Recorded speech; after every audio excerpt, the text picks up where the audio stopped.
This news update is brought to you by... It's the most wonderful time to stay connected with Flow. Get great deals on prepaid and postpaid plans. Get double the talk, double the text, and double the data when you activate a prepaid or postpaid combo plan, sizes medium and up. All this plus $50,000 to be won from Flow this wonderful Christmas. Visit us in-store today. 'Cause it's the most wonderful time of the year.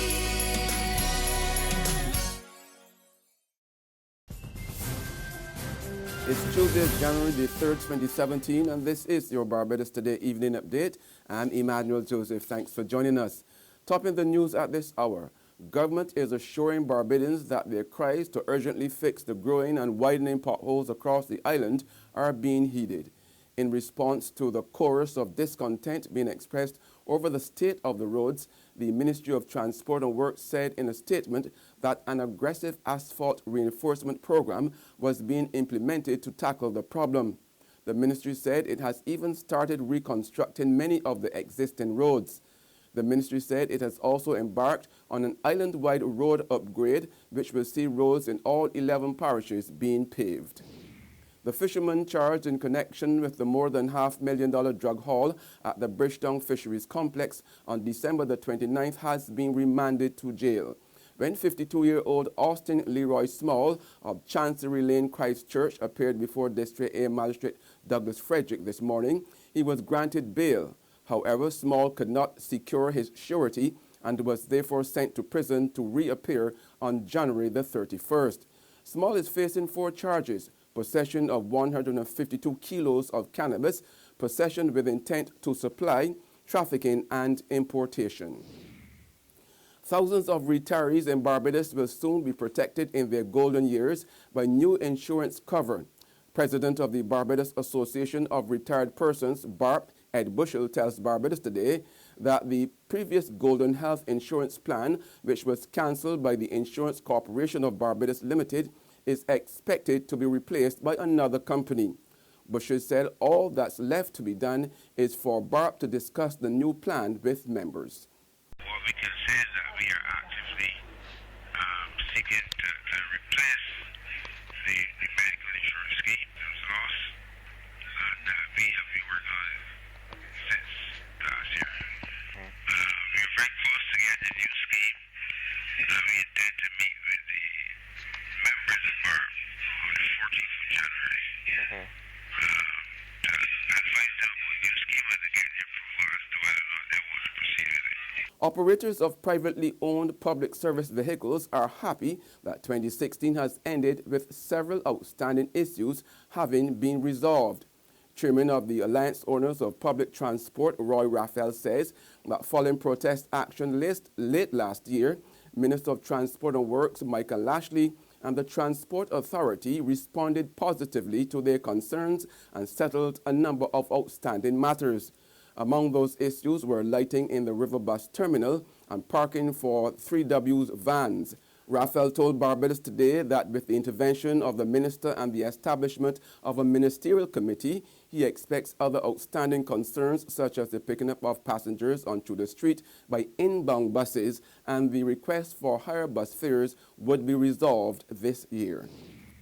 In sport, West Indies are considering touring Pakistan for 2 T20 internationals in March this year, subject to security clearance and agreement from the West Indies Players Association, WIPA, after receiving a proposal and security plan from the PCB.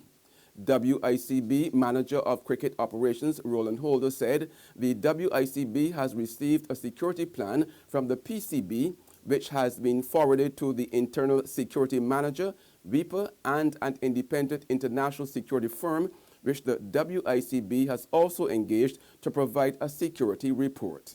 There's regional and international news after this short break.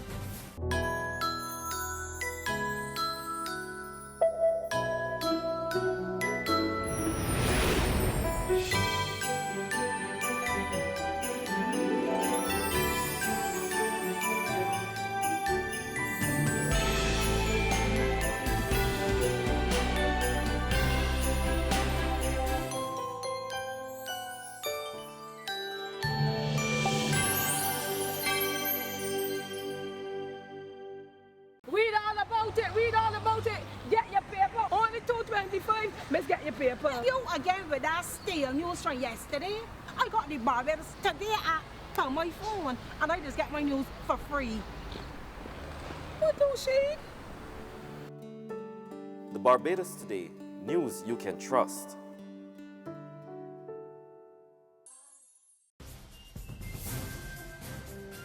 In regional news now, Jamaica police say they will maintain a presence in certain areas as the island recorded 10 murders in the first 2 days of the year. Head of the Jamaica Constabulary Forces Corporate Communications Unit, Superintendent Stephanie Lindsay, said that the murders were not a situation of organized crime like they were seen among the criminal networks in some of the parishes. She said the incidents, which she described as isolated, included 3 stabbings, 1 chopping incident, and the others were shootings. In more regional news, a Moravian pastor in Jamaica alleged to have had sexual intercourse with a 15-year-old girl on the night of Wednesday, December the 28th, 2016, has been formally charged with statutory rape. He has been identified as 64-year-old Robert Clark, a long-standing minister of the Moravian Church based in Manchester, Jamaica. Clark is expected to go before the court sometime next week. The allegations are that about 9 p.m. on December the 28th, a mobile police patrol came upon a parked car in a secluded area. Further inspection revealed the pastor and the 15-year-old girl were seen in what the police described as a compromising position. Investigators said last week that they were following further leads as a result of allegations that the pastor may have been involved in similar behavior. On the international scene now, House Republican leaders have pulled a proposal that would gut the independent ethics panel amid widespread criticism of the plan. The decision comes less than 2 hours after President-elect Donald Trump criticized the timing of the vote, which was scheduled for the first day of the new congressional session. It was a rocky start to the new GOP-led Congress. House Republicans, in a surprise move, voting behind closed doors Monday night to gut an ethics watchdog created nearly a decade ago in the aftermath of the Jack Abramoff lobbying scandal. The proposal, offered by Congressman Bob Goodlatte, would have given the very House members who the Office of Congressional Ethics might investigate control over the Office of Congressional Ethics. It prompted pushback from President-elect Donald Trump and even some fellow House Republicans. This was the wrong message to send at the start of the session, and I really agree with that. I mean, optically, how concerned are you about the way this makes the Republican Congress look as the Congress? You know, very concerned. I mean, I think it's a terrible mistake. But critics argued the ethics panel has overreached in its pursuit of headlines and needed to be reined in.